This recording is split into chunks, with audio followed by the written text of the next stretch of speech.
এতিয়া ভাগৱত ধৰ্মৰ লক্ষণ কথন সম্পৰ্কত তলৰ পদৰ মাজেদি কৈছে যে কহু আৰু ভাগৱত ধৰ্মৰ লক্ষণ বিমৰিষি পূৰ্বত আপুনি নাৰায়ণ, যে পূৰ্বতে পৰম ভগৱন্ত নাৰায়ণে যিটো কথা কৈছিল, ঋষি মুখে আন ধৰ্ম কৰায়া বেকত, তেওঁ আন ধৰ্মবিলাক ঋষিবিলাকৰ মুখেদি বেকত কৰাইছিল।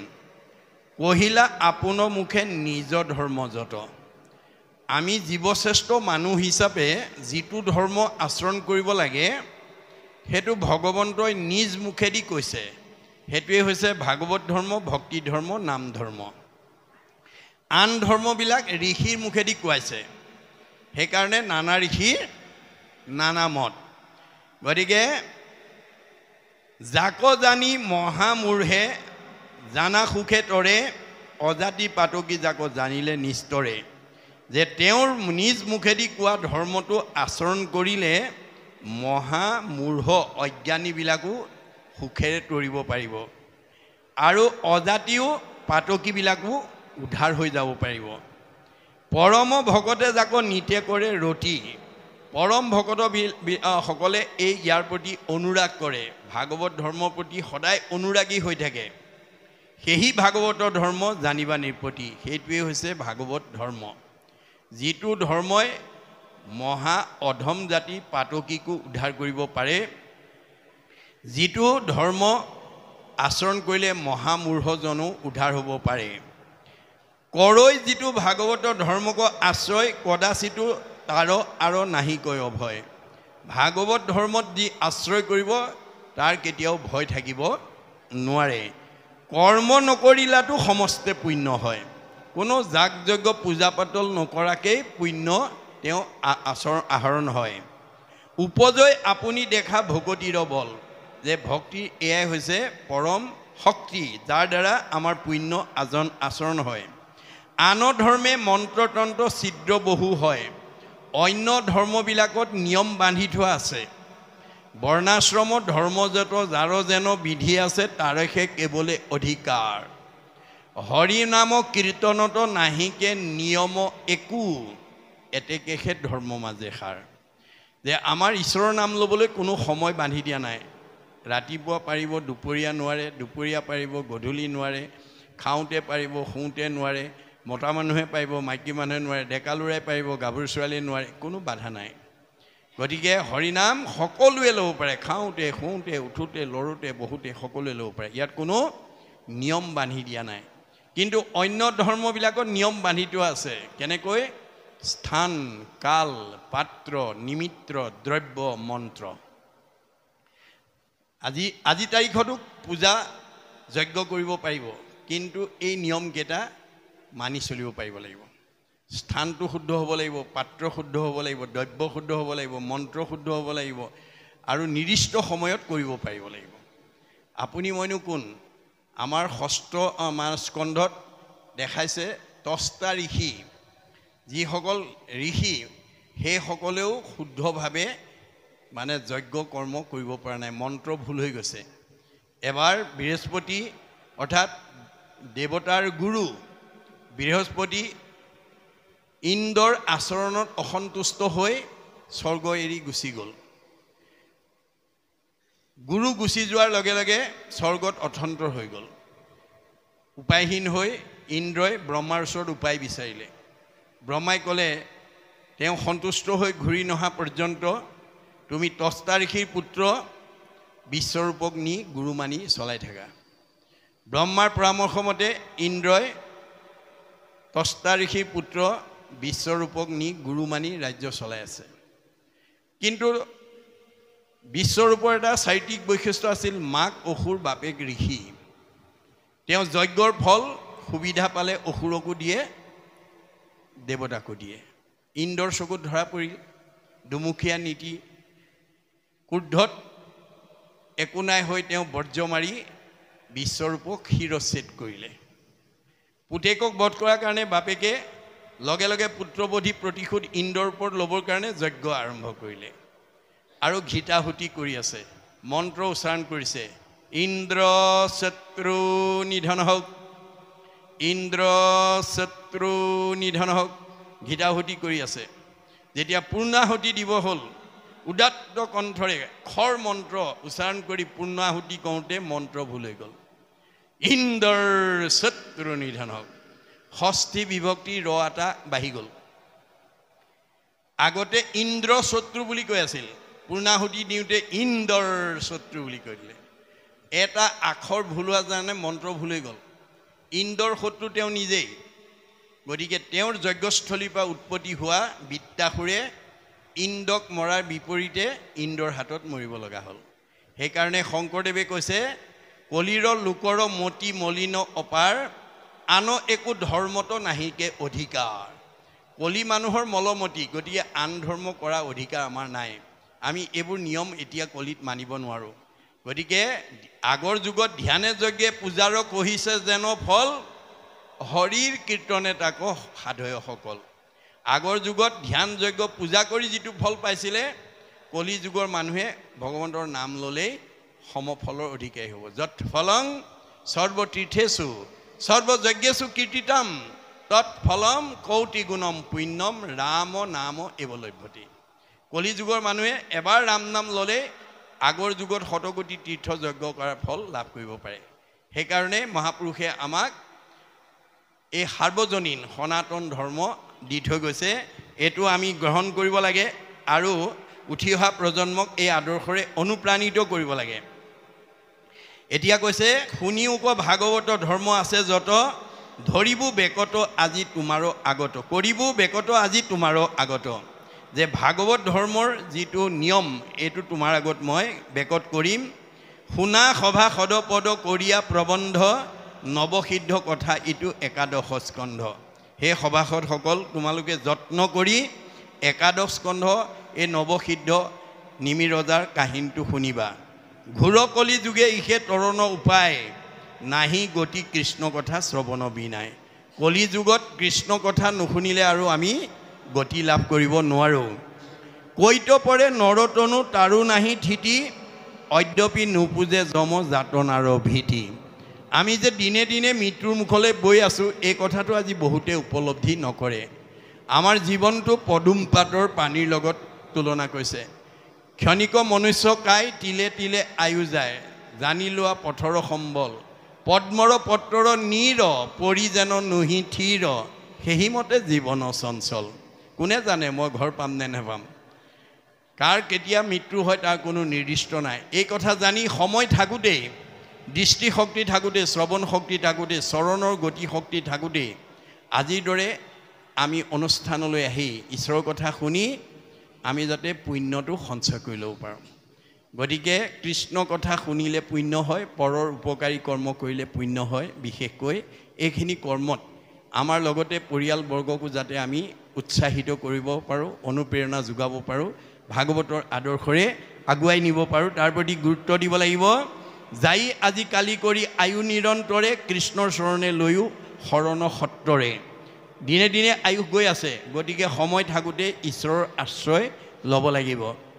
আচন্ত ঈশ্বৰ কৃষ্ণ হৃদয় কমলে, নজানে পামৰ সবে বিষয় বিকলে। আমাৰ সকলোৰে হৃদয়তে কৃষ্ণ আছে। সমস্ত ভূতৰে মই আছোঁ হৃদয়ত, তত্ত্ব নাপাই মোক বিচাৰে বাহিৰত। আজি বহুতে বাহিৰত বিচাৰি আহিছে বিষয় বিকলতাৰ কাৰণে।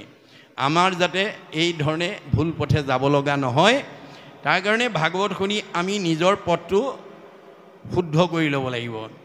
পৰম সুহৃদ নিজ আত্মা মহাহৰি, অধুগতি যাই লোক টাংক অনাদৰি। আমাৰ পৰম সুহৃদ বান্ধৱ হিচাপে ভগৱন্তৰ হৃদয়তে নিবাস কৰি আছে। গতিকে তেওঁক যদি অনাদৰ কৰোঁ, ভগৱন্তৰ প্ৰতি যদি আমাৰ ভক্তিভাৱ নাথাকে, আমি অধুগতি যাম। তাৰ কাৰণে গুৰুক দোষী কৰিলে নহ'ব, পিতৃ মাতৃক দোষী কৰিলে নহ'ব। হেন জানি হুয়ো ঝান্তে কৃষ্ণৰ সন্মুখ, পাখৰা কিমতে যম যাতনাৰ দুখ। যে চকুৰ আগতে বহুতে দুখ কষ্ট ভুগি আছে, বিভিন্ন সমস্যাৰ সন্মুখীন হৈ আছে। গতিকে সোনকালে কৃষ্ণৰ সন্মুখ হোৱা, ভক্তিৰ প্ৰতি অনুৰাগী হোৱা।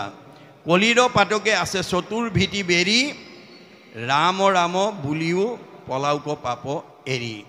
কলিৰ পাপ আমাৰ চাৰিওফালে বেৰি আছে। কলিৰ 16টা গুণে আমাৰ মন আক্ৰান্ত কৰি আছে। কলিৰ দুখ, মায়াৰ দুখে আমাৰ মন আচ্ছন্ন কৰি ৰাখিছে। গতিকে কলিৰ মায়া আমি সদায় কৈ আছোঁ, কিন্তু আমাৰ পৰিচয় হোৱা নাই। আমাৰ শাস্ত্ৰই পৰিচয় কৰি দিছে, কলিৰ মল বা কলিৰ দুখে আমাৰ সকলোৰে মনত আচ্ছাদন কৰি আছে। কলিৰ উৎপত্তি ব্ৰহ্মাৰ দেহৰ পৰা হৈছে বুলি কৈছে। ব্ৰহ্মাৰ তনুৰ পৰা কলি উপজিলা, পৰম দাৰুণ বেশ বিৰিঞ্চি দেখিলা। কোন কৰ্ম কৰোঁ প্ৰভু কৰিও আদেশ, দিওঁ ৰাজপদতজু পাওঁ উপদেশ।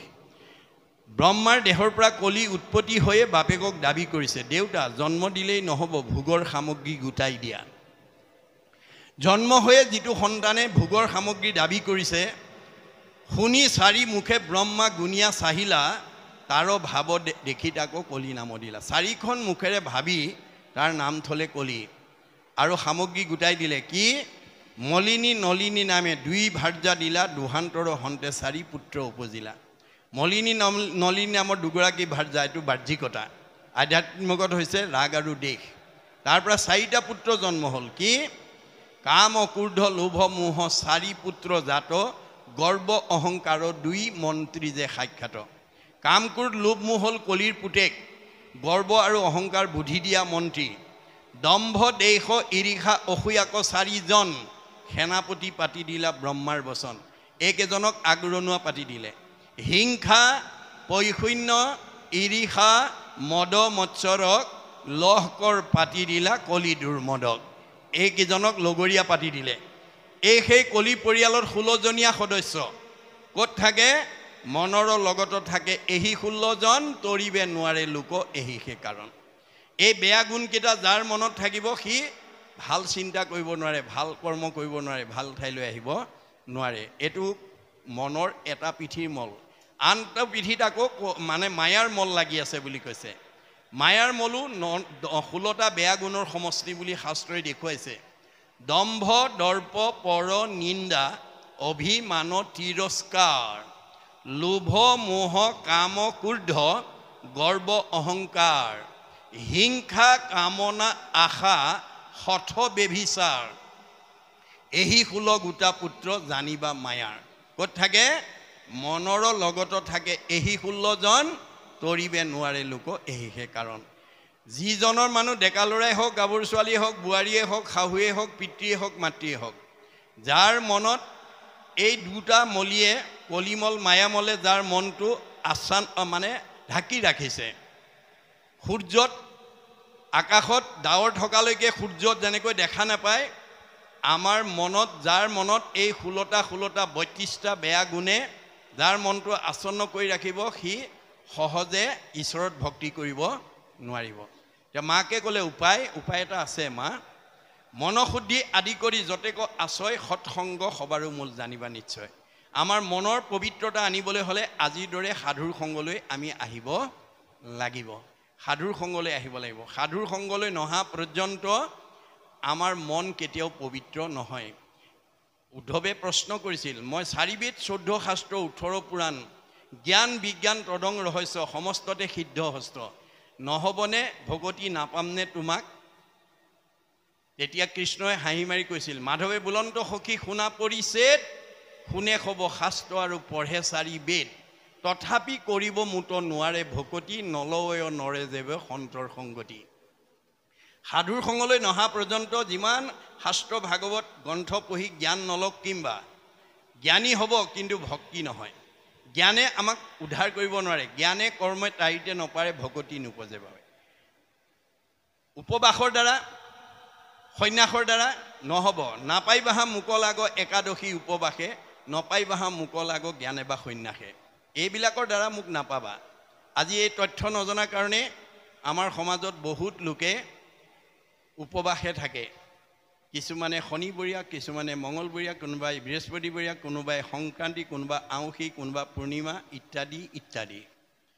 কিন্তু আমাৰ যাজ্ঞবল্ক ঋষিয়ে কৈছে, তুমি উপবাসে থাকি শৰীৰক কষ্ট দি ভগৱন্তক পাবলৈ চেষ্টা কৰাতকৈ তুমি 11টা সৎগুণ বিশিষ্ট হোৱা।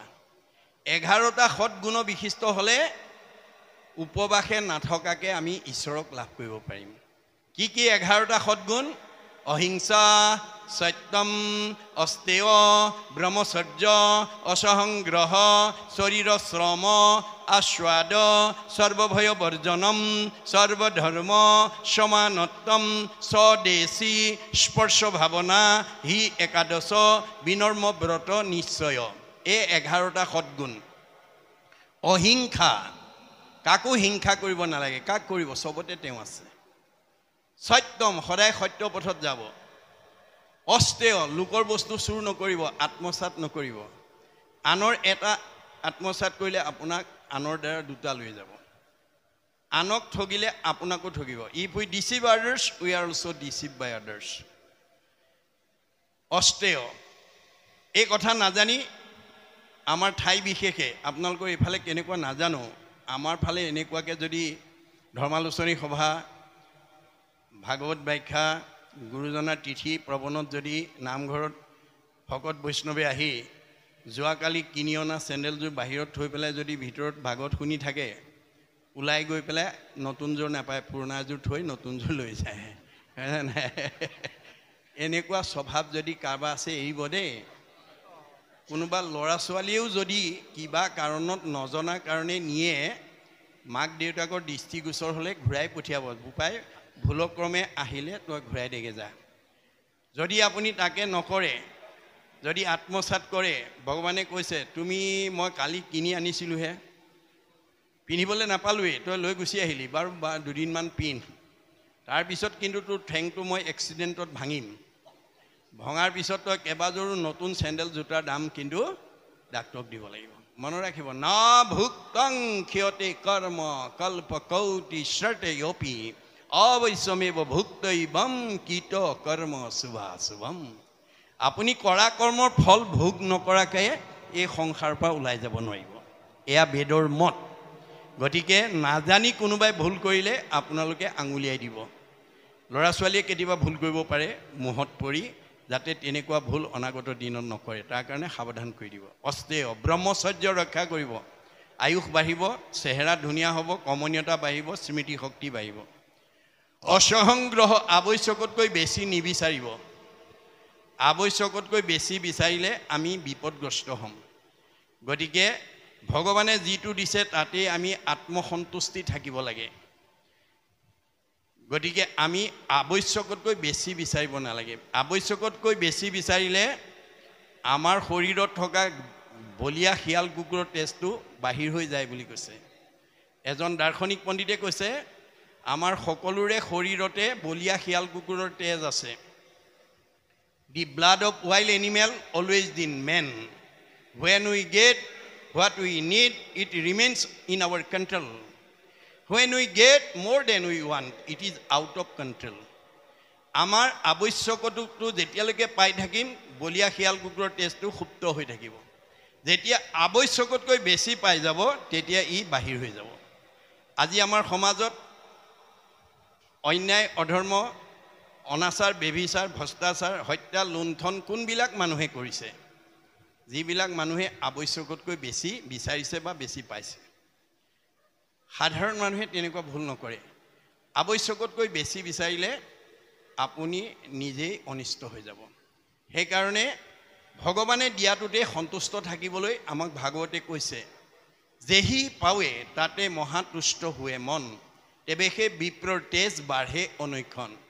আপুনি কৰ্ম কৰি পূৰ্বজন্মৰ পুণ্য ফলে য'ত আপোনাক দিছে ভগৱানে, কৰ্ম কৰি, চাকৰি কৰি, ব্যৱসায় কৰি, খেতি কৰি যি পাইছে ভকতিৰ দ্বাৰা, তাতেই আত্মসন্তুষ্টি থাকিব লাগিব। তেতিয়া তেজ মানে শক্তি, তেজ মানে প্ৰভাৱ, তেজ মানে চেহেৰা, তেজ মানে কমনীয়তা, তেজ মানে পৰমায়ুস বৃদ্ধি হ'ব। যদি তাতেই আপুনি সন্তুষ্ট থাকিব নোৱাৰে, তেতিয়াহ'লে আপুনি নিজৰ ভৰিত নিজে কুঠাৰ মাৰিব। আজি এই তথ্য নজনাৰ কাৰণে বহুত কোৱালিফাইড মানুহ, বহুত উচ্চপদস্থ বিষয়ত চাকৰি কৰা মানুহে আৱশ্যকতকৈ ভগৱানে দিয়াটোত সন্তুষ্ট নাথাকি অধিক বিচাৰি ৰঙাঘৰৰ অতিথি হ'ব লগা আছে। মনত ৰাখিব, বহুত কোৱালিফাইড মানুহ, বহুত উচ্চপদস্থ বিষয়ত চাকৰি কৰা মানুহে বেদৰ তত্ত্ব, এই তত্ত্বটো নজনাৰ কাৰণে আৱশ্যকতকৈ বেছি বিচাৰি ৰঙাঘৰৰ অতিথি হ'ব লগা আছে, কোনোবাই চাকৰিৰ পৰা নিলম্বন হ'ব লগা হৈছে। সেইকাৰণে এজন দাৰ্শনিক পণ্ডিতে কৈছে, we must concentrate as much as we get from God. ভগৱানে আমাক যিটো দিছে কৰ্মফলে আমি তাতে আত্মসন্তুষ্টি থাকিবলৈ শিকিব লাগে। এয়া বেদৰ মত। আপুনি ভগৱানে দিয়াটোত যদি সন্তুষ্ট নাথাকে আপুনি নিজৰ ভৰিত নিজেই কুঠাৰ মৰা হ'ব, যিটো আমাৰ ঘটি আছে। অসহংগ্ৰহ শৰীৰৰ শ্ৰম, শাৰীৰিক পৰিশ্ৰম কৰিব লাগে দেই। শাৰীৰিক পৰিশ্ৰম কৰিলে স্বাস্থ্য সুন্দৰ হৈ থাকে, সবল হৈ থাকে, সহজে বেমাৰে আক্ৰমণ কৰিব নোৱাৰে। গতিকে পৰিশ্ৰমটো আনক দেখুৱাবৰ কাৰণে নহয়, নিজৰ শৰীৰটো সুস্থ ৰাখিবৰ কাৰণে। গতিকে এই কথা নাজানি আমাৰ পৰিয়ালৰ কাৰোবাৰ ঘৰত যদি দুজনী বোৱাৰী আছে, এজনীয়ে যদি সোনকালে উঠি কাম বন কৰি থাকে, এজনীয়ে অলপ দেৰিলৈকে শুই থাকে, কাম বন কৰাজনীয়ে যদি মই কৰিছোঁ বুলি কামবিলাক কৰি আছে, দুখনমান কৰাৰ পিছত তেওঁৰ ওচৰলৈ যাবই নোৱাৰি আৰু টিঙিচকৈ উঠিব, ময়ে কৰি থাকিব লাগে, আমুকি শুই থাকিব লাগে। বেদে কৈছে নাই নাই, তুমি লোকক দেখুৱাবৰ কাৰণে কৰ্ম কৰিব নালাগে, তুমি কৰ্ম কৰি যোৱা, স্বাস্থ্য সুন্দৰ হৈ থাকিব। কোনোবাই বেলি দুপৰলৈ শুব, ডায়েবেটিছ হ'ব। ডায়েবেটিছক আপুনি মাতিব নালাগে, আপোনাৰ ওচৰলৈ ডায়েবেটিছ বেমাৰ নিজে আহিব। কাম নকৰা এলেহুৱা মানুহবিলাকৰ গুৰিলে ভাল ভাল খাই কোমল বিচনাত শুৱে, বেলি দুপৰলৈকে শুৱে, তাৰ ঘৰলৈ ডায়েবেটিছ নিজে আহিব। ডাক্তৰ গৈ দেখুৱালে কি হ'ল, বোলে ডায়েবেটিছে পালে। কি হ'ব এতিয়া? তুমি পুৱা গধূলি 2-3 মাইলমান ৰাস্তা ঘাম ওলোৱাকৈ খোজকাঢ়িবা, অন্য পৰিশ্ৰম নকৰা তাকে কৰাগে আৰু। মনত ৰাখিব কথাটো। মানে বেদে আমাক পৰিশ্ৰম কৰিবলৈ কৈছে, কিন্তু মনত ৰাখিব শৰীৰ শ্ৰম আস্বাদ, আমি ইন্দ্ৰিয়বিলাকক সংযম কৰিব লাগে। অৰ্জুনক কৈছে তুমি 4 মুঠি জীৱৰ ভিতৰত সৰ্বশ্ৰেষ্ঠ উপাধি দিলোঁ, ইন্দ্ৰিয় সংযম কৰিবা, নহ'লে তোমাৰ 4 মুঠি জীৱৰ শ্ৰেষ্ঠ উপাধি পোৱাৰ পৰা লাভ নহ'ব। অৰ্জুনে প্ৰতিবাদ কৰিছে, হেন শুনি অসন্তোষ কৰন্ত অৰ্জুন, ইন্দ্ৰিয়ক বশ্য কৰিবাক পাৰে কোন। কাৰ সাধ্য আছে ইন্দ্ৰিয়ক বশ্য কৰিব? এইটো মোৰ কাৰণে গ্ৰহণযোগ্য বুলি মই নাভাবোঁ। কৃষ্ণই হাঁহি মাৰি কৈছে, কৃষ্ণে বোলে সখী তুমি নকৰিবা ভয়, অভ্যাসতে ইন্দ্ৰি বশ্য আপুনি হুৱাই। অভ্যাস কৰা, অভ্যাসৰ বলত যদি বিশ্ব খেলুৱৈ হয়, বিশ্ব অভিনেতা হয়, বিশ্ব শিল্পী হয়, বিশ্ব গায়ক হয়, বিশ্ব কবি হয়, বিশ্ব সাহিত্যিক হয়, সমস্ত দিশত যদি অভ্যাসৰ বলে পৃথিৱীত যদি এটা চূড়ান্ত স্থানৰ অধিকাৰী হ'ব পাৰে, আপুনি দেহটো সুস্থ কৰি ৰাখিবৰ কাৰণে, জীৱটোক সদগতি দিবৰ কাৰণে বিনা অভ্যাসে হ'ব নেকি? নহ'ব। আজিৰ দৰে অভ্যাস কৰিব লাগিব। অৰ্জুনক কৈছে, মোৰ ভক্ত যিটো নোহে ভিন্ন তাৰ বোল, মৰিবাৰ বেলা কৰে হিয়াকুল ব্যাকুল, লোকে সোমৰা ঐ বোলে বোলা ৰাম হৰি, তাক নুবুলিয়া মৰৈ আয়ৈ বাপ বুলি।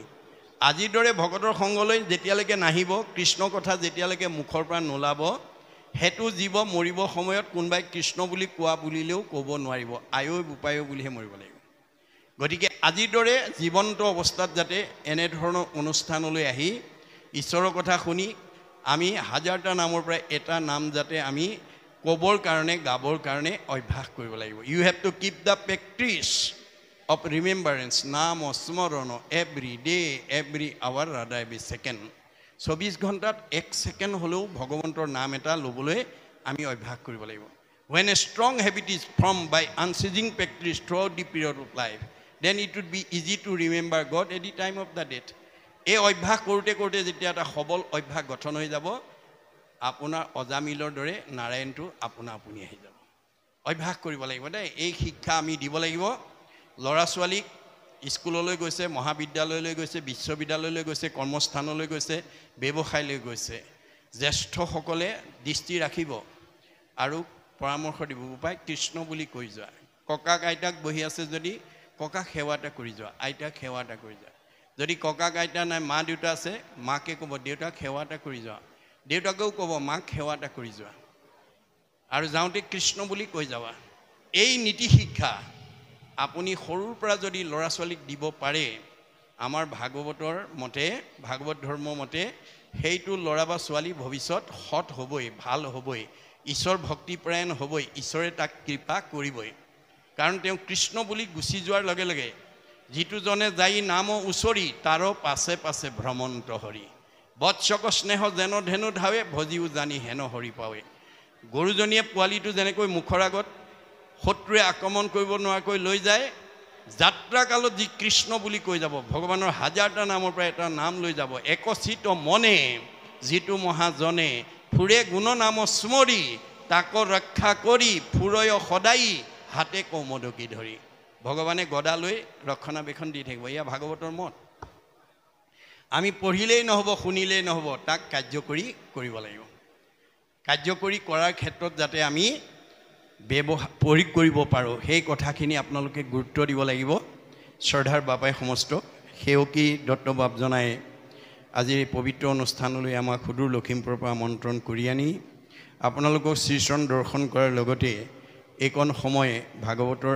আলাপ কৰাৰ যি সুযোগ দিলে মই সেৱকী পৰিয়ালটিলৈ পুনৰ মই শ্ৰদ্ধা আৰু কৃতজ্ঞতা জ্ঞাপন কৰিছোঁ মই লগতে আহ্বান জনাইছোঁ এই ধৰণৰ কৰ্ম আঁচনি এইবাৰেই কৰি এৰি নিদিব অনাগত দিনত বছৰত এবাৰ হ'লেও আপোনাৰ এই কৰ্ম আঁচনিয়ে যদি ইমানবিলাক আত্মাক আজি ঈশ্বৰৰ কথা শুনাই দিলে আমাক প্ৰত্যেককে সেৱকীয়ে উপকাৰ কৰা হ'ল আজি সেৱকীয়ে যদি আপোনালোকক আমন্ত্ৰণ নজনালেহেঁতেন আপোনালোকে প্ৰত্যেকেই নিজৰ নিজৰ বিষয়ৰ কামত আবদ্ধ হৈ থাকিলেহেঁতেন এতিয়া সকলো ত্যাগ কৰি আহি ঈশ্বৰৰ কথাৰ লগত যোগ কৰিলে দেই যিটো কপিলে শিকাইছে কপিল স্বৰূপে আৰু ভৈলা অৱতাৰ লুপ্ত ভৈল জ্ঞানত আকৌ কৰিলা প্ৰচাৰ তোমাৰো প্ৰসাদে যুগ জানি দেৱ হুতি তোমাৰ চৰণ চিন্তি লভিলা মুকুতি কপিলে দেখুওৱা যুগনীতি অৱলম্বন কৰি দেৱহুতি যদি গতি পাইছে আমি পাম নে নেপাম কি যুগ কৰ্মসু কৌশলম যুগ আজি ইয়ালৈ অহা সকলৰ কাৰ ঘৰুৱা কাম নাই কাৰ বিষয়ৰ কাম নাই কাৰ ব্যৱসায় চাকৰি বাণিজ্যৰ কাম নাই সব এৰি আহিলে আহি আত্মাই পৰমাত্মাৰ লগত যোগ কৰিলে গতিকে এইটো পুণ্য লগত যাব দেই যিমানে কৃষ্ণক দিয়ে সেহিকে অক্ষয় ইহাক নিবাক একো জনে নপাৰয় আন কৰ্মে লগাইলে যতেক সিও হুৱে বৃথা জনমো বৃথা হুৱে নুশুনয় কৃষ্ণ কথা মানুহৰ জন্ম পাই যাতে আমি দৈনন্দিন এক ক্ষণ 4 মিনিট সময় প্ৰত্যেকেই যাতে ঈশ্বৰৰ কাৰণে দিব পাৰে তেতিয়াও আমাৰ জন্ম সাফল হৈ যাব এই কথা আহ্বান জনালোঁ আৰু অকল দত্ত বাপুৰ পৰিয়ালেই নহয় আপোনালোকৰ প্ৰত্যেক পৰিয়ালে প্ৰত্যেক গৃহস্থী ঘৰে বছৰত এবাৰ হ'লেও এনেকুৱা শাস্ত্ৰ আলোচনা আপোনালোকে পাতিব অৰ্থ উপাৰ্জনৰ সাৰ্থকতা হ'ব অৰ্থ আৰ্জি বাৰ কিঞ্চিত একো নাহি ফল যদি নভজয় হৰি চৰণ কমল আপুনি ব্যৱসায় কৰিয়ে ঘটক চাকৰি কৰিয়ে ঘটক খেতি কৰিয়ে ঘটক ঘটা ধনটোৰ প্ৰয়োগটো জানিব লাগিব শুনা ধনঞ্জয় ধন নহ'লে কাৰ্য নিশিজয় অৰ্জুন তোমাক মই ধনটো দিছোঁ সৎ কাৰ্য সাধন কৰিবৰ কাৰণে আৰু জীৱনৰ নিৰাপত্তাৰ কাৰণে মই দিয়া ধন থাকি যদি তুমি ঘৰৰ ভিতৰতে চুৰ ডকাইতৰ বলি হ'ব লগা হয় মই দিয়া ধন থাকি যদি তোমাক উগ্ৰপন্থীয়ে ঘৰৰ পৰা উঠাই নিব লগা হয় ধনৰ মূল্য ক'ত গতিকে ধন কেনেকৈ প্ৰয়োগ কৰিব লাগে মই ভাগৱতত লিখি থৈ আছোঁ নিজ হস্তে আৰ্জি যদি উক জগন্নাথ কিছু ব্যয় কৰি উক হৰিৰ সেৱাত এই দুখন হাতেৰে যি উপাৰ্জন কৰিছা জীয়াই থাকোঁতেই তাৰ কিবা এটা অংশ যিবা কিছু আছে ধন তেজাত আৰু মোহ মন কিছু ব্যয় কৰা হৰি অৰ্থে ভগৱানে দিয়াটোতে মোহগ্ৰস্ত হৈ নাথাকিবা তাৰ পৰা কিবা এটা অংশ দিল খুচি পবিত্ৰ অন্তৰে ঈশ্বৰৰ কামত লগাব তেতিয়া কি হ'ব তেবেহে ভকতি বাঢ়ে মাধৱত প্ৰেম চৰে তেবে ধন নাযায় তাৰো ব্যৰ্থে আজি সেৱকী পৰিয়ালটো যথেষ্ট খৰচ হৈছে দেখাত খৰচ হৈছে কিন্তু বেদৰ মতে জমা হৈছে ভগৱন্তৰ মতে জমা হৈছে এক গুণ লগাইলে অনন্ত গুণ হয় নাজানি মুগুদ হবে ধন সাঞ্চিত হয় মোৰ কাৰণে এগুণ লগালে মই অনন্ত গুণ দিম তুমি দুহাতে দিবা মই 4 হাতে দিম কিমান চপাবা এই তথ্য এই দৰ্শনেদি যাতে আমি জীয়াই থকা দিনকেইটাক আমি আগবঢ়াই নিব পাৰোঁ তাৰ কাৰণে সকলোৰে প্ৰতি আহ্বান জনাই আমি আজিৰ ব্যাখ্যাৰ আসন ইমানতেই আপোনালোকৰ পৰা বিদায় লৈছোঁ।